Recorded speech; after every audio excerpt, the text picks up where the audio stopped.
National conference کے senior leader ہلال اکبرلو نے الزام لگایا ہے کہ ایل جی انتظامیہ کے حالیہ فیصلے انسداد تجاوزات مہم اور پراپرٹی ٹیکس قانون جموں کشمیر کے عام لوگوں کو دبانے کے لیے ہے۔ ہلال لو نے کہا کہ حکومت نے یہاں دفعہ 370 کے خاتمے کے بعد اس بات کا بلند باغ دعویٰ کیا تھا کہ یہاں ہر شعبے میں ترقی ہو رہی ہے، لیکن حکومت کا دعویٰ غلط ثابت ہو رہا ہے کیونکہ یہاں کوئی ترقی نہیں ہو رہی، بلکہ ایک سے بڑھ کر ایک نئے قانون یہاں لوگوں پر تھوپے جا رہے ہیں۔ دیکھیے، ان کا کام ہی ہے کشمیری کو دبانا۔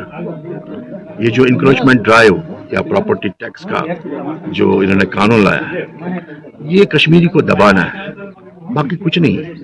ہم لوگ آلریڈی اقتصادی طور سے بالکل پسماندہ ہے، سیاسی طور سے پسماندہ ہے، نہ ہمارے پاس اقتصادی وہ حالات ہیں جس سے ہم اپنے حالات کا مقابلہ کر سکتے ہیں۔ لیکن ان کا یہی کام ہے، لوگوں کو پریشان کرنا، خاص کر کشمیریوں کو پریشان کرنا۔ کیا کیا ہے انہوں نے؟ 370 ختم کرنے کے بعد یہ بلند باغ دعویٰ کر رہے تھے کہ ہم وہ ڈیولپمنٹ کریں گے۔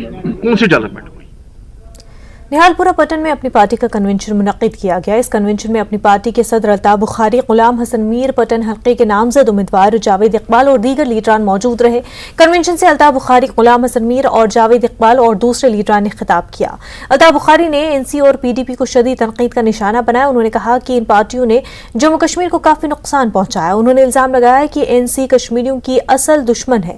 الطاف بخاری نے کہا کہ اپنی پارٹی جموں کشمیر کے عوام کے حقوق کے تحفظ کے لیے ہر محاذ پر جدوجہد کرے گی۔ وہ ایک ایڈمنسٹریشن چلا رہے ہیں یہاں کی، اس وقت وہ اپنا کام کر رہے ہیں، ہم لوگوں کے نمائندگی کرتے ہیں، ہم اپنا کام کر رہے ہیں، ہم لوگوں کی بات کرتے ہیں، وہ سرکار کی بات کرتے ہیں، وہ اپنا پکش رکھتے ہیں، ہم اپنا پکش رکھتے ہیں۔ ان کی بات میں بھی میرٹ ہے، ہماری بات میں ہم اپنے لوگوں کی حالت دیکھتے ہیں، ہم اپنے لوگوں کی حالت کے مطابق کہتے ہیں کہ ہمارے لوگوں کی حالت اس وقت نہیں ہے، جس وقت ہمارے لوگوں کی حالت ہوگی اس وقت جو ایک نئی سرکار آئے گی وہ فیصلہ لے لے گی۔ چیز کی ہے کیا پراپرٹی ٹیکس لگنا چاہیے، اس وقت ہمارے لوگوں کی حالت نہیں ایسی ہے کہ پراپرٹی ٹیکس لگے۔ ایل جی صاحب جو بولتے ہیں وہ سرکار چلاتے ہیں، وہ سرکار کا پکش رکھتے ہیں، ہم عوام کے نمائندے، ہم عوام کی بات رکھتے ہیں۔ اپنی پارٹی کا ایک ہی منشور ہے کہ لوگوں کو سچ بولو اور سچ کی سیاست کرو۔ ہم جب 2020 میں نکلے، جب پارٹی بنائی، ہم نے اس وقت بھی کہا ہم زمینوں کا تحفظ لائیں گے، ہم نوکریوں کا تحفظ لائیں گے، ہم اسٹیٹ ہوڈ واپس لائیں گے۔ اللہ کے فضل سے دو چیزیں تو ہم نے کی جو آپ سب دیکھ رہے ہیں۔ خدائن ہو یہ زمین اگر نہ اونمت سو آرڈر تو ساری آسان کڑمت، یلی اونمت اس پو یاد تمن تھی چھو آرڈر تحت پتہ کوٚڑمُت نوکرین ہُنٛد تہِ۔ یِتھے کٔنۍ چھُ سٹیٹ ہوڈ سُہ تہِ اَنو۔ بہٕ چھُس نہٕ فاروق صٲب نے اتھ کتھ سۭتۍ اتفاق کران کہ نہ دہلی دی نہٕ کینٛہہ، کیوں نہیں دے گی دہلی؟